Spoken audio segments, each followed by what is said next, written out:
So, you used to watch VH1's I Love the 80s? Okay, Hal Sparks, check this out. Because you can't get enough 1980. Because you tried bringing your toys to life in a magic cupboard. Because you're still making jokes in this format. Admit it! This is THR's I Ate the 80s.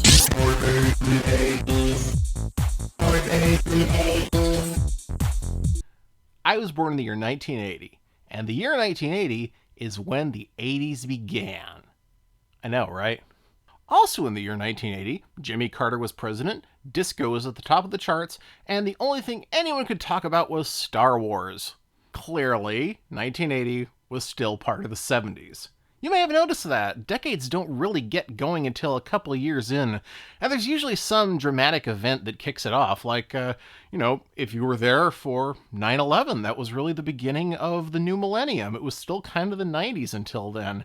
And it was, similarly, in the previous decade, it was still kind of the 80s until, Do the Bartman?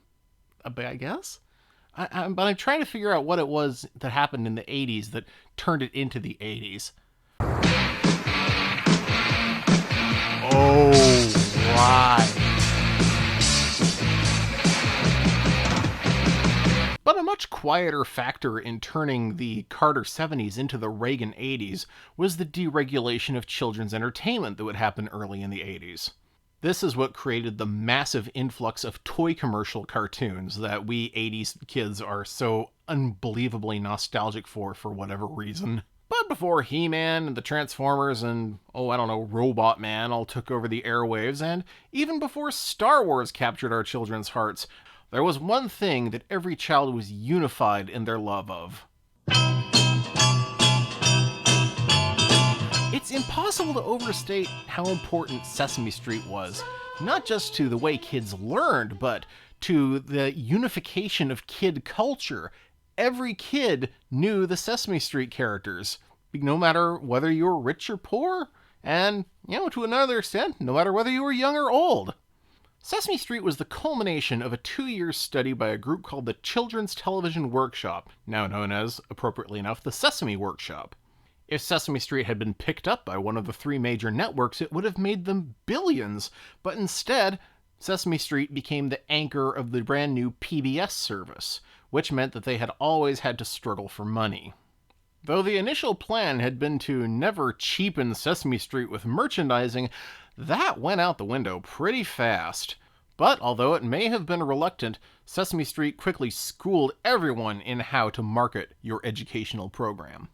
Scores of children's books were created with the Sesame Street logo and characters, all of them bearing this familiar legend, which some of us can still recite from heart.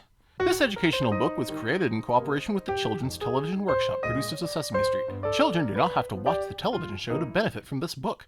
That part always kind of amused me as a kid. I was like, well, sure, you can read this without watching the show, but you would have no idea why all these humans and monsters were hanging out together. It would just be baffling. The year I was born was also the year that the book I consider the definitive Sesame Street book was published.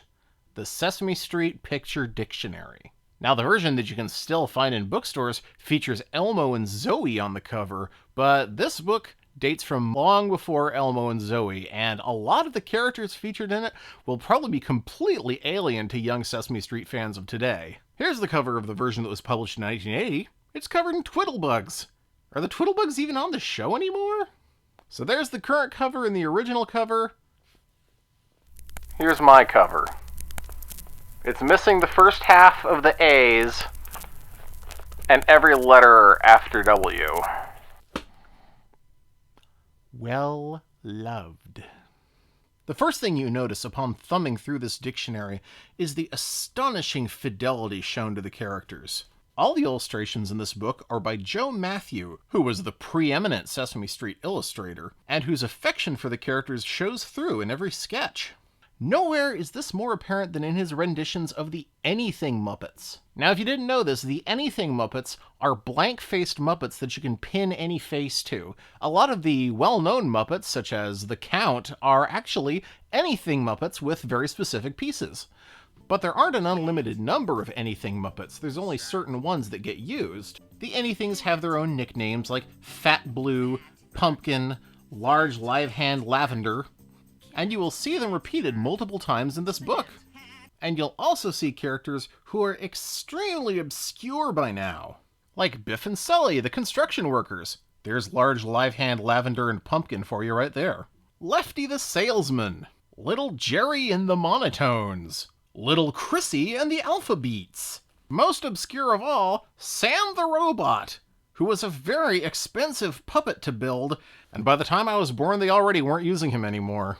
Only one human appears in the whole book. It's Mr. Hooper, of course.